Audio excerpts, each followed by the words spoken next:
For most of human history, sunset did something that a modern power outage can barely imitate. It shut down a large part of the economy. Darkness itself was free, light was not. Every useful hour after sunset required somebody to produce fuel, transport it, sell it, place it inside a lamp, and then destroy it by fire. A family did not simply brighten a room, it burned part of its income, minute by minute, while smoke collected above the flame. Today, one ordinary bulb can fill a room at the touch of a switch. Before electricity, producing a similar amount of light could require scores of candles burning at once. Most households could never afford that. They did not illuminate every room.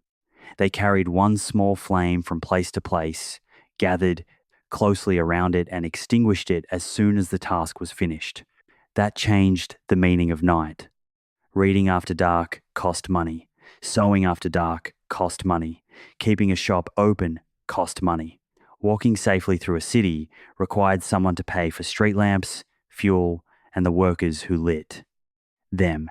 For the poor, an extra hour of light could compete with food or heating. For the wealthy, brightly illuminated room was a public display that they could afford to burn what others were forced to save.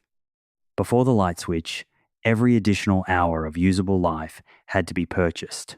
This is the economics of light before electricity. The cheapest source of evening light was often already burning in the house, the hearth. It cost nothing extra, but its light was weak, uneven, and trapped in one part of the room.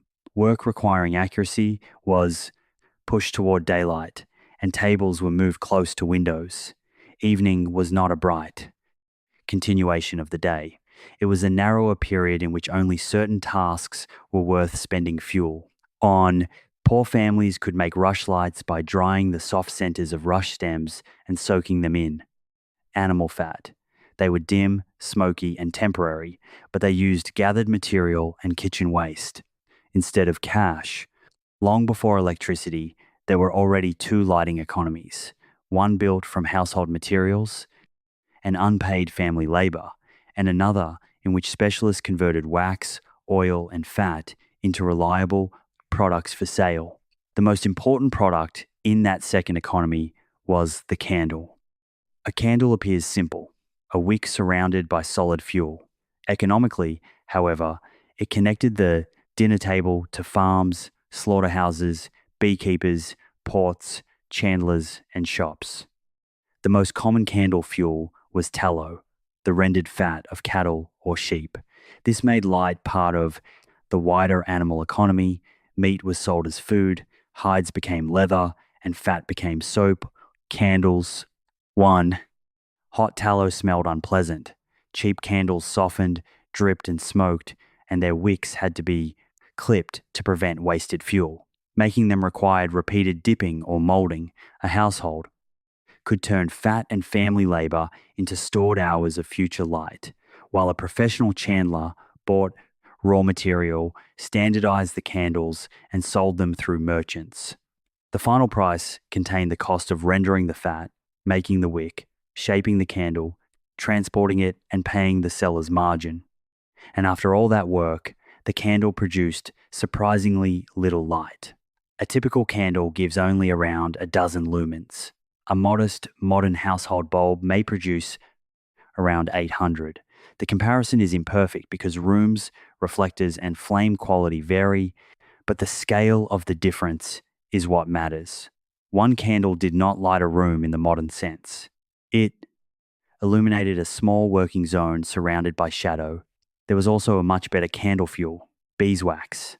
Beeswax candles burned more cleanly, smelled better, and held their shape, but wax was far more expensive. In wealthy interiors, the number of candles burning could say as much as the furniture. A ballroom filled with beeswax flames proved that the host could afford the candles and the servants required to prepare, trim, replace, and clean them. The poor purchased enough light to complete a task. The rich used light to manufacture spectacle. Customers did not buy only brightness. They selected among price, smell, smoke, burn time, and social appearance. Economic historian William Nordhaus later tried to compare lighting technologies through the cost producing the same quantity of illumination.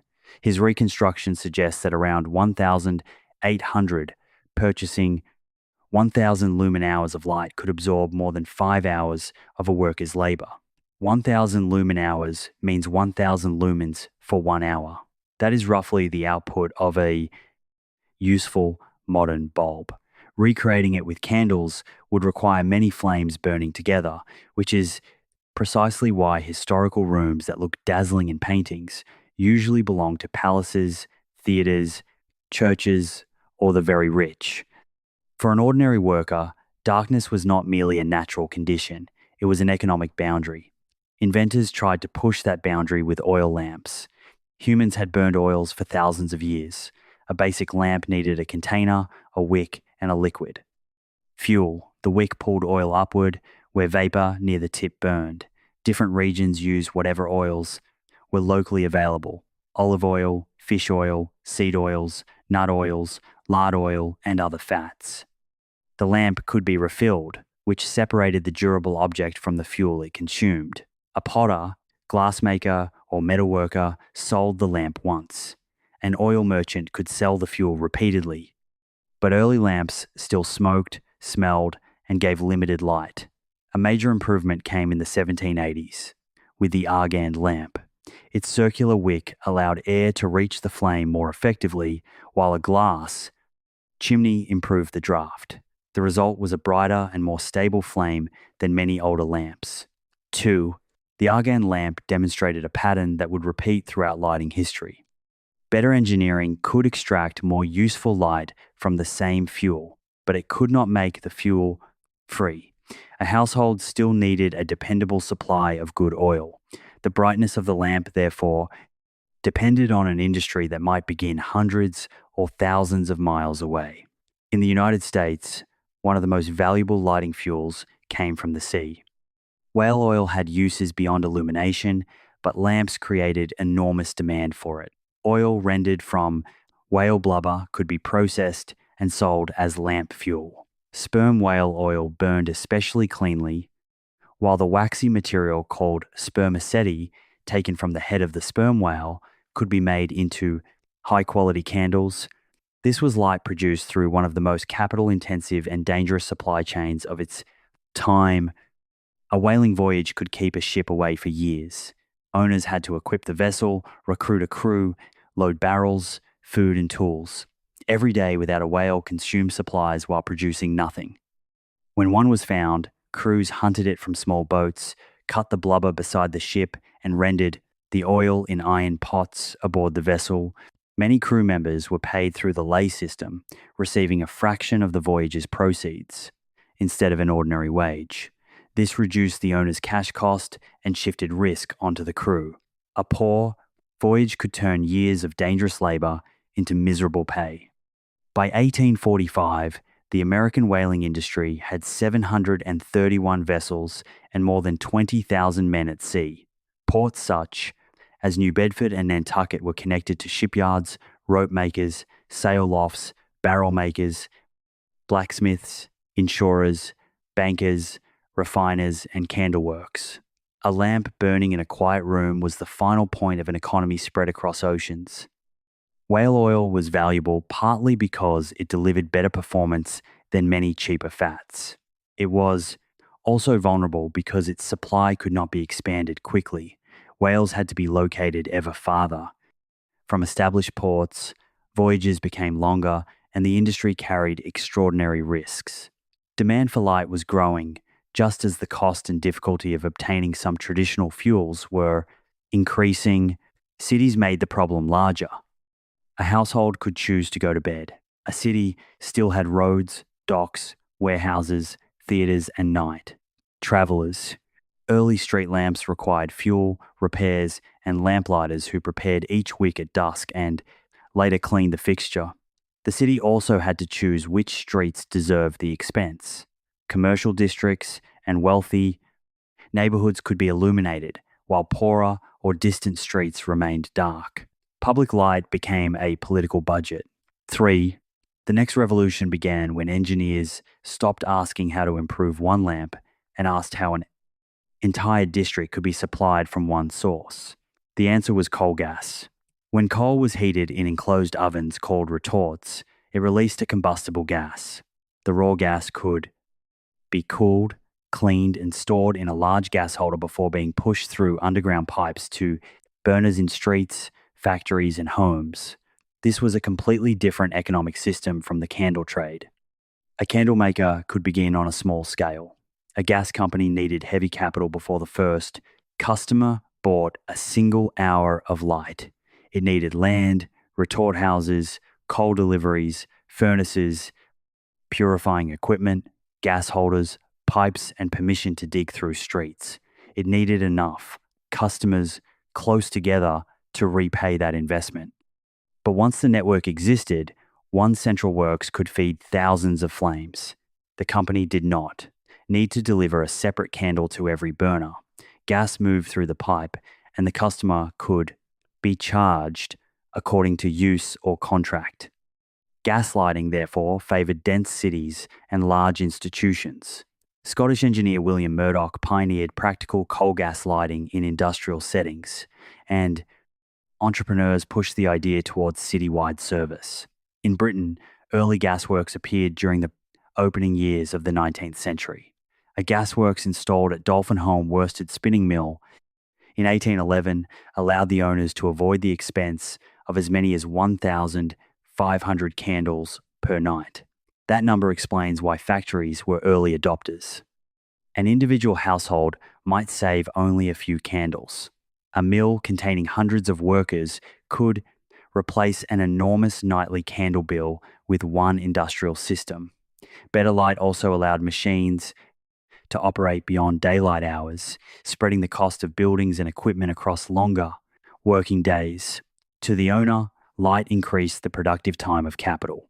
The water wheel, loom, and factory building no longer had to become useless when the sun disappeared. Yet the same improvement could lengthen shifts and tighten factory discipline. Cheap light did not automatically become leisure.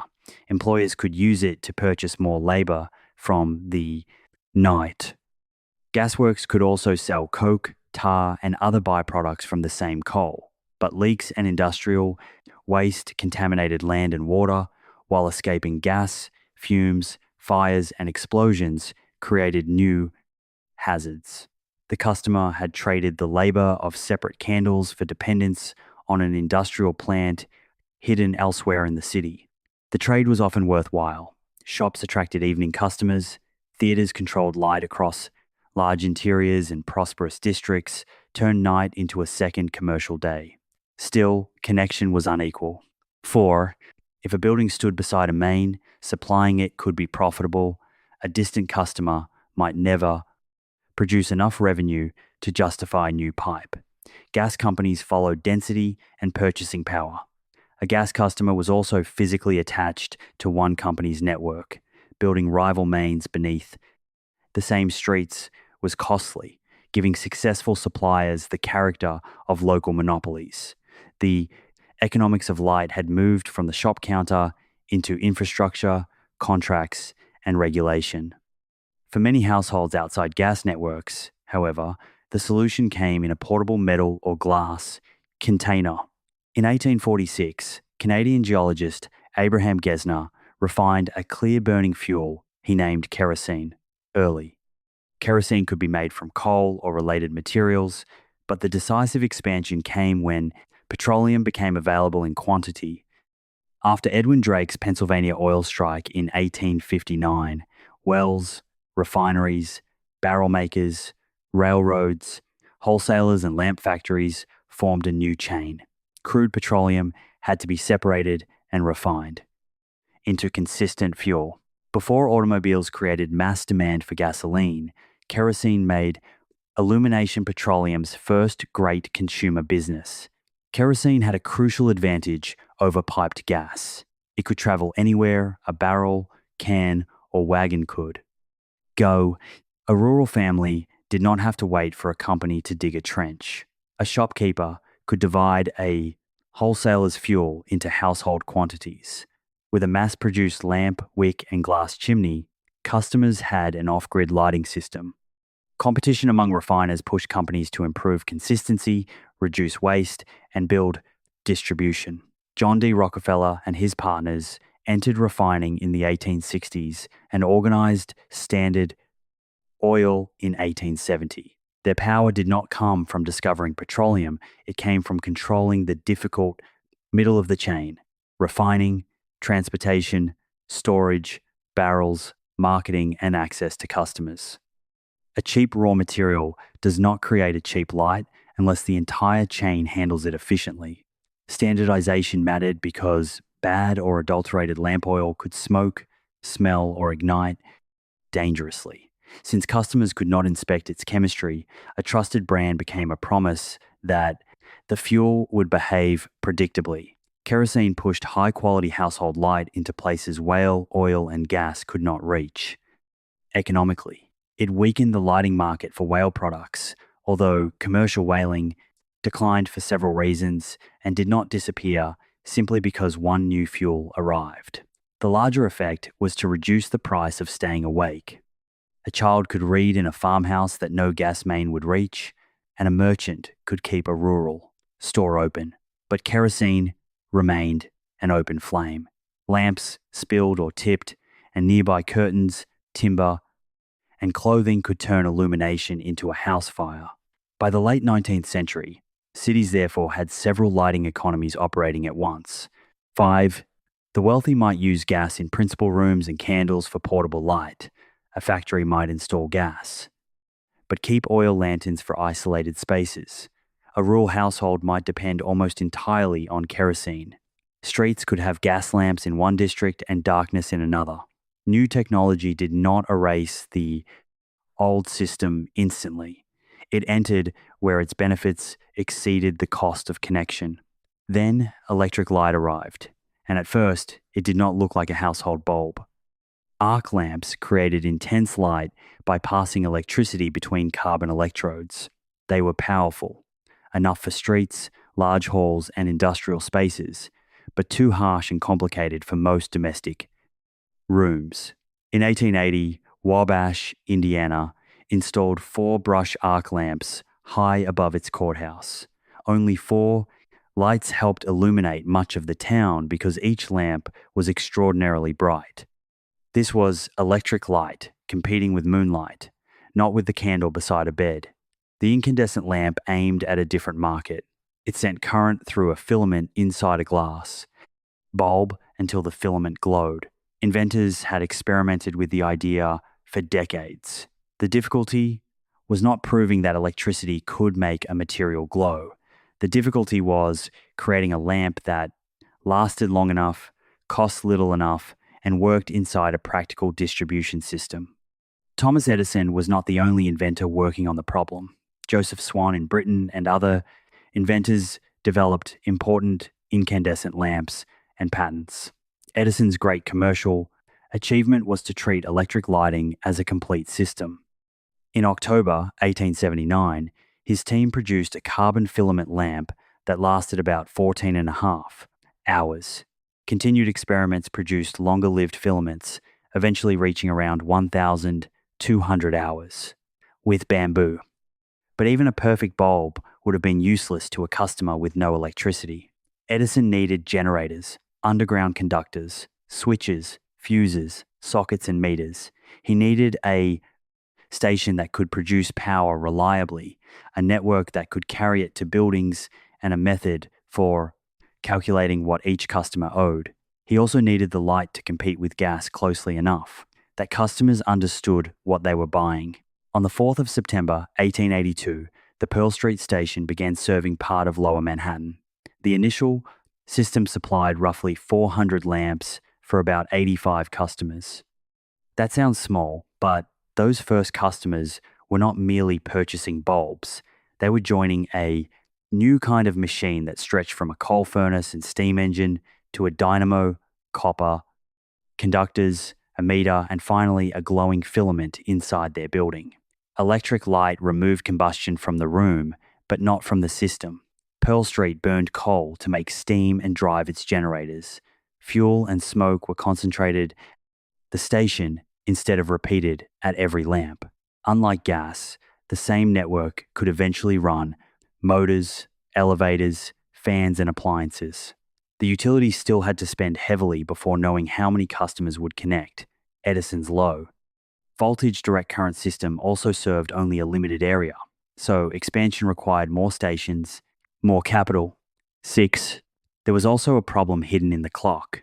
If customers mainly switched on their lamps after sunset, the station's expensive generators and wires earned little money during daylight. A power company did not merely want customers, it wanted demand spread across more hours. That encouraged utilities to promote electric motors and appliances. A motor used in the daytime and a lamp used at night could share the same generating system. Each new use increased the revenue, earned by infrastructure that had already been built. Electricity was becoming a platform. Alternating current systems made it practical to transmit power over longer distances by changing voltage with transformers. Larger generating stations could serve wider areas. Competition between systems, inventors, and companies was fierce, but the direction of the economics was clear. The farther electricity could travel, the more customers could share the cost of generation. The consumer also experienced a new kind of price. With candles and kerosene, the remaining supply was visible. The candle became shorter. The oil level fell inside the lamp. Electricity arrived silently through a wire, and the meter converted an invisible flow into a bill. The household no longer stored its lighting fuel. It purchased continuous access to a network. That was enormously convenient, but it created a different dependence. A family with candles could light them as long as fuel remained in the cupboard. An electric customer relied on a power station, distribution lines, and the financial health of the utility. One failure far away could darken many buildings at once. The electric industry also inherited the geographic inequality of gas. Dense city blocks offered many paying customers per mile of wire. Rural areas offered fewer customers, separated by long distances. Private utilities often judged those lines unprofitable. The gap lasted much longer than the popular story of Edison's invention suggests. In 1936, nearly 90% of American farms still lacked electric power because extending service to them cost too much. Many families continued using kerosene lamps generations after cities had begun glowing with electricity. The barrier was no longer the bulb, it was the business case for the wire. Rural electric cooperatives and government-backed loans changed that calculation. Communities could organize, borrow money, and build systems whose purpose was service rather than rapid profit. By 1950, close to 80% of American farms had electric service. This reveals one of the most important lessons in the entire history of light. Invention is only the first step. A technology changes ordinary life when manufacturing, financing, distribution, maintenance, and pricing make it reachable. 7. The candle was useful because farms and chandlers could turn fat into portable fuel. Whale oil became valuable because merchants could finance multi-year voyages and distribute barrels through ports. Gas transformed cities because companies could raise enough capital to build works and bury pipes. Kerosene reached isolated households because it could travel through ordinary trade. Electric light became dominant only when a vast network grew around the bulb. Each stage reduced one cost while creating another. Candles were portable but labor-intensive and dim. Whale oil burned well but required dangerous voyages and a destructive hunt. Gas delivered light continuously but demanded dense networks, polluted the land around its works. Kerosene was portable and relatively affordable but filled homes with open flames. Electricity removed the flame from the room but required enormous centralized infrastructure. The winner was not simply the brightest technology, it was the system that delivered acceptable light at the lowest complete cost. Fuel, equipment, labor, transport, maintenance, safety, and access. As that complete cost fell, human behavior changed. Shops stayed open later because the revenue from evening customers could exceed the cost of illumination. Factories extended operating hours because machines and buildings could earn money after sunset. Newspapers could be printed at night. Theaters, restaurants, and streets became part of a growing nighttime economy. Inside the home, light expanded the practical time available for reading, study, sewing, and social life. It also blurred the natural boundary between work and rest. When illumination was expensive, night forced much activity to stop. When light became cheap, employers and households could keep going. Cheap light did not merely reveal a world that was already there. It reorganized time. It changed buildings and cities as well. Workshops no longer needed every bench beside a window.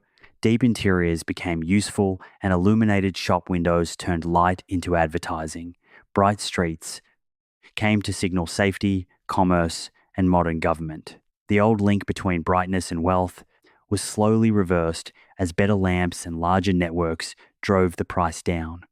Nordhaus's historical calculations show just how extraordinary that decline became. The quantity of light that once demanded hours of labor eventually required only a tiny fraction of a worker's earnings. Ordinary people gained access to levels of illumination that even wealthy households could not conveniently maintain in the age of candles. This is why measuring only the price of a candle or a kilowatt hour misses the larger transformation. A modern lamp is not simply cheaper. It is brighter, cleaner at the point of use, longer lasting, easier to control, and available without a worker trimming a wick. The quality changed so radically that the old and new products barely seem to belong in the same category. Before electricity, the light business sold objects that disappeared. 8. Tallow became smoke and melted fat. Whale oil vanished down a wick. Coal gas burned at the fixture. Kerosene became heat, fumes, and light. Every evening forced the customer to consume another portion of physical inventory. Electricity changed the final product from stored fuel to instantaneous service. The customer no longer purchased a piece of light in advance. The utility generated energy as demand appeared, moved it through a network, and measured consumption afterward. That model became the foundation not only of lighting, but of the modern power economy. For most of history, darkness decided when work ended, where a family gathered, which streets remained active, and how much of the evening a person could afford to use. Then candle makers, whalers, gas engineers, refiners, lamp manufacturers, power companies, and public cooperatives slowly converted the night into a product. At first, light was made one flame at a time. Then it was manufactured in gasworks, refined from petroleum, and finally generated in central stations. The source moved farther from the room while the act of using it became easier. Labor, smoke, and risk disappeared from the customer's sight, even when they still existed elsewhere in the system. The greatest achievement was not the invention of a brighter flame or a longer-lasting filament. It was the construction of an economy in which ordinary people no longer had to calculate whether one more hour of sight was worth the fuel it would consume. Darkness remained free. But for the first time, light became cheap enough to feel free. That was the economics of light before electricity.